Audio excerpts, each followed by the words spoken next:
So listen to this. In 2006, Chelsea were playing Reading away, and among the 22 players on the starting 11 was an Irishman named Stephen Hunt.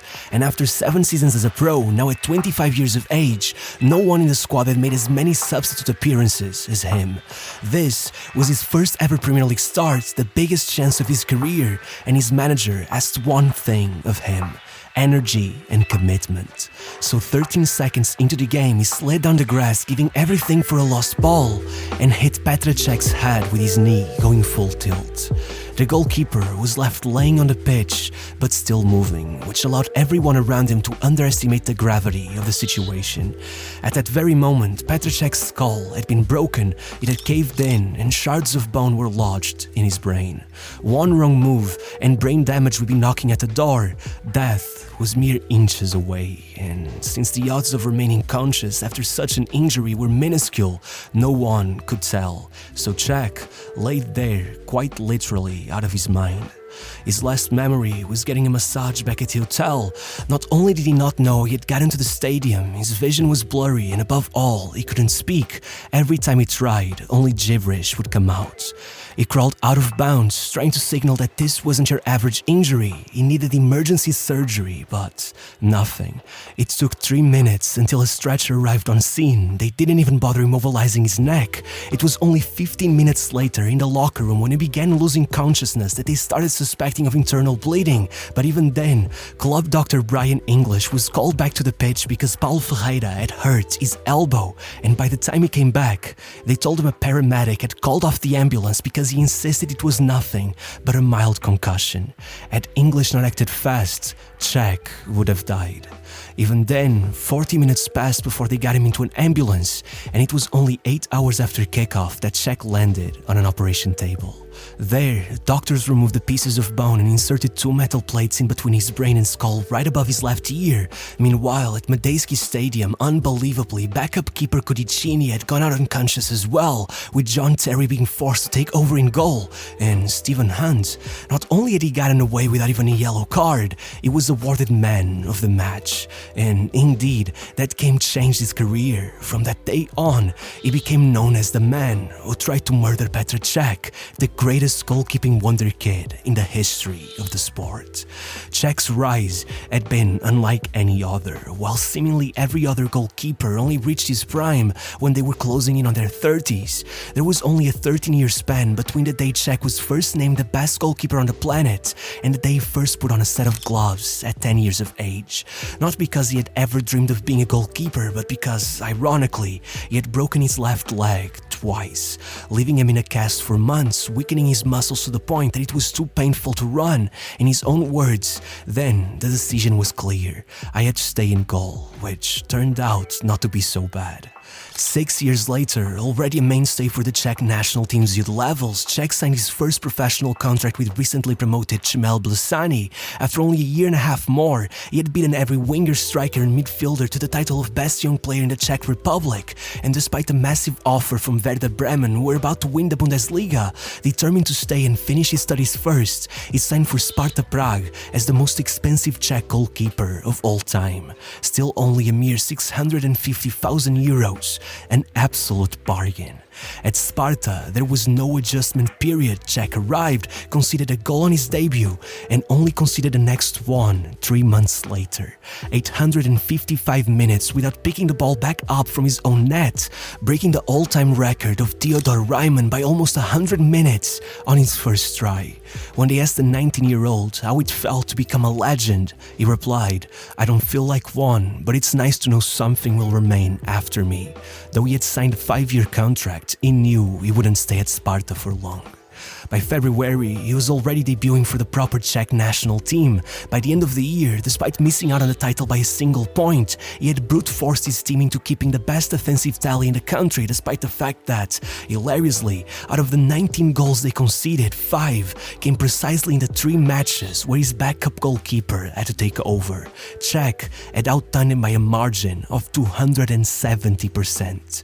And if that wasn't enough to get some eyes on him, over summer he left left for the under-21 Euros despite being almost 2 years younger than virtually anyone else in the squad, and proceeded to grab a country who had never won a trophy at any international level and drag them to the final against France, holding them back for 120 minutes, forcing the game into a goalless draw and then a penalty shootout, where he saved 3 in a row to take the trophy. Again, out of any outfield player there, Pirlo, Cannavaro, Defoe, Crouch, Kovu, Thiago and Hugo Viana, Cech, the goalkeeper, was named player of the tournament.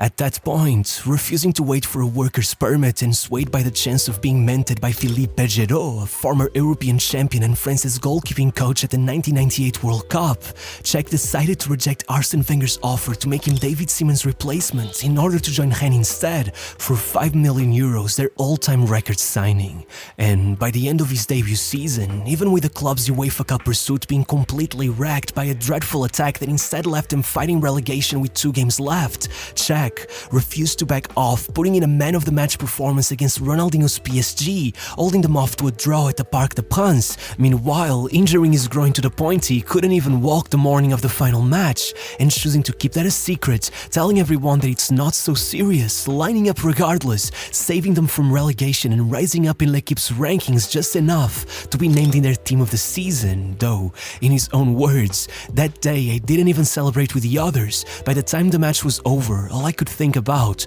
was how terribly my injury hurt." After one more season, this time being named by the league itself as its Gardien d'Or, Cech flew out to the Euros, and as the youngest goalkeeper in the tournament, he provided backup to the golden generation of Nedved, Rosicki, Baros and Pavorski, beating Germany and the Netherlands on their way to a semi-final finish, only being defeated by a single goal from eventual champions Greece, as one more award as the best goalkeeper made Cech irresistible for Jose Mourinho, who had just taken over Chelsea. Knowing his club had already entered the battle for his signing in January, with Rennes rejecting offers from them, Inter and Real Madrid, Mourinho went all out and put down a bid for €14 million, making him not just the most expensive goalkeeper in the club's history, but more expensive than every other one put together.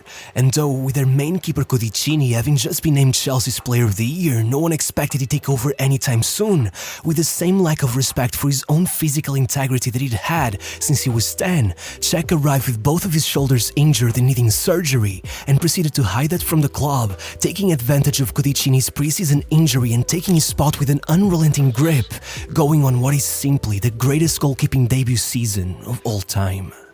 Don't get me wrong, Cech started off his season strong, but it was only after Codicini came back and was allowed to start 2 matches ahead of him in the space of 6 days that he put his foot down and went 3 months without conceding a goal. 1,025 minutes, 11 games, the Premier League's all-time record yet again in what was virtually his first try. Even after that, it only conceding 4 more games until the end of the season, by which Chelsea would finally be English champions after half a century, with the all-time points record and of course, the greatest defensive tally of all time, only 15 goals conceded. As the old saying goes, attack wins you games, defense wins you titles, and that was very much thanks to Cech, who only conceded more than once in the same game on 2 occasions, keeping 24 clean sheets and being handed not only the Premier League's Golden Glove, but being named UEFA's Goalkeeper of the Year at only 23 years of age, beating Buffon's record as the youngest to ever receive such an award by 3 whole years, somehow still doubling down the next season, leading Chelsea to a second league title in a row with yet another of the greatest defensive tallies ever seen, though this golden age wouldn't last for long. After finally accepting his fate and going under the knife to fix his long-standing shoulder injury, Cech missed out on the beginning of the following season, and once he came back, only 8 match days into the year, it all happened. For the 3 days after the metal plates were inserted, in the brief moments of consciousness that Cech had, they explained to him what had happened, only for him to lose his senses again and wake up with no memory of the explanation. The narrative in the media was that he was lucky to be alive. Mourinho went on such a rampage, blaming it it all on the lack of protective measures, probably. Still traumatized from having watched his former player Miklos Fejer die on the pitch just 2 years earlier after an ambulance similarly took too long to get to him. It was such a media storm that even Arsene Wenger sided with Mourinho's campaign against the FA, and ultimately, the league's rulebook was changed, upping the number of paramedics and ambulances required in every match, enforcing mandatory resuscitation courses for every physio in the country. It quite literally saved lives, yet Cech's fate still hung on a string. The process of retelling him what had happened was repeated around 150 times with no long-lasting results, until, almost like in the movies, what triggered his memory to come back was a visit from his teammates. 10 days later, Cech was back home, now with a huge scar on the side of his head, still piecing memories back together, struggling to form coherent sentences, and suffering from intense headaches. But no matter how many times doctors told him it was too risky for him to ever go back on the pitch, that even after he got FIFA to, for the first time ever, allow a player to carry on with his career while wearing rugby-style protective headgear, it was still of the highest importance that he at least wait until the following season, that returning too soon could easily be fatal, that second impact syndrome could lead his brain to swell beyond recovery. He didn't listen. A mere 3 months later, still haunted by the TV images of the incident, refusing to say much to the press about it, and wearing the helmet, now so iconic, most fans wouldn't even recognize him without it. In his own words, Cech said to the doctors, "Don't tell me what I can't do, tell me what I can do." And though any football analyst will tell you that undoubtedly his performances did suffer after his brain injury, even Cech admitted he could barely hear with the helmet on, he adapted his game in a way that was just unbelievable. Part of what had made him so incredible was always how courageous he was, throwing himself head first onto any loose ball, but now there was no space for those hero saves, because we all know what tends to happen to heroes in the end.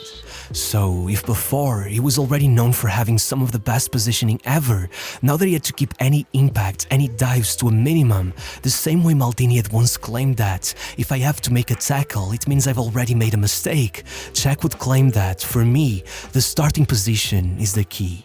If you're at the right place at the right time, you can get out of any situation, sometimes without even making a save. If I have to make 10 fantastic saves every game, that means I've done something wrong. But trust me, though he obsessively dialed his positioning down like no other, even then, he would not shy away from a great save whenever needed. Starting right from his second match back on the pitch, finding that his team had now dropped to second in the league, Cech immediately went 810 minutes without conceding a goal, the second best streak ever, only short of his very own record, even becoming the first keeper to take the Player of the Month award in 7 years. But though he'd still take both cup titles, they still fell short of a comeback in the league, and with some believing Cech's absence was what started all of it. A few months into the following season, Mourinho got the sack. 6 managers followed over the next 6 years, and worse, injuries kept on following Cech for the rest of his career. The next year, first his calf went out, then his hip, his ankle, and strangely enough then, he took another blow in training, busting up his mouth and chin, getting 50 more stitches in another surgery, and being forced to play with a chin guard as well. And still, through it all, not only did he make the Champions League final, but he saved Ronaldo's penalty, leaving his team within a strike of their greatest ever accomplishment, only for his teammate to slip, miss, and allow United to turn it around, though Cech would still be named Europe's greatest goalkeeper no matter what. Then, after a rough year under Scolari and Hiddink, he rose to the moment under Ancelotti, saving 2 penalties as they took the Community Shield, taking the Premier League's Golden Glove yet again as they won a 3rd league title, and closing it all down by saving the decisive penalty yet again in the final of the FA Cup with his foot. And even once Ancelotti failed to take any trophies at all and ended up sacked the very next season, guess who was Chelsea's Player of the Year?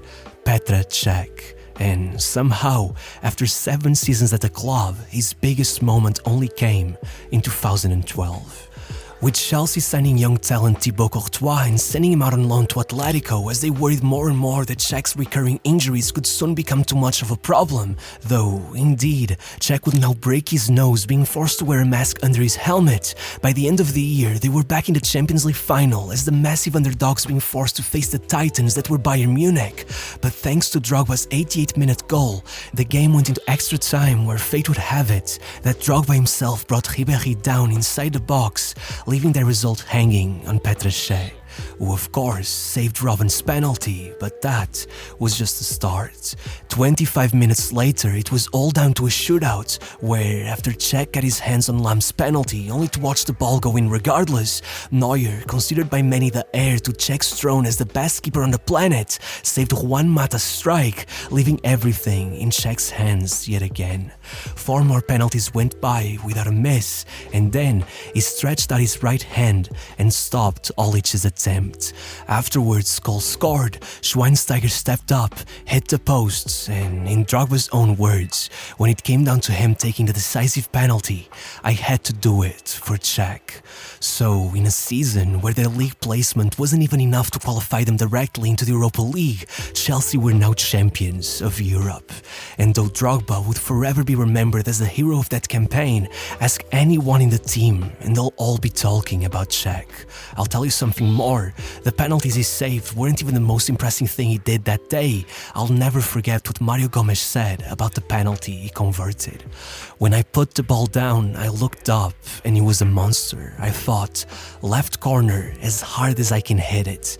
But as I started running, I changed my mind and went right. The ball only barely made it past Cech. But the mad thing is, later, at doping control, he sat next to me and asked, "Why did you change your mind?" I was confused, asked him what he meant, and he said, "You confused me. I knew you'd go left, then I saw you changing your mind and going right instead." That day, I realized why he was such a great keeper. By just noticing their body language, he could read the minds of other players.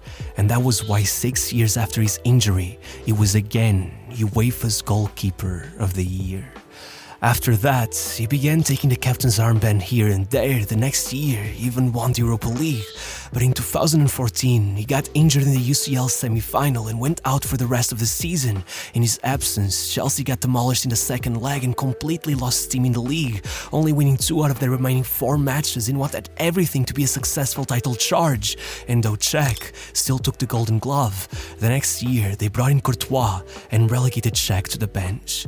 Much has been said regarding who made that decision and who was against it, but regardless, still only 33 at the end of the season, he refused to accept his retirement and moved to rivals Arsenal.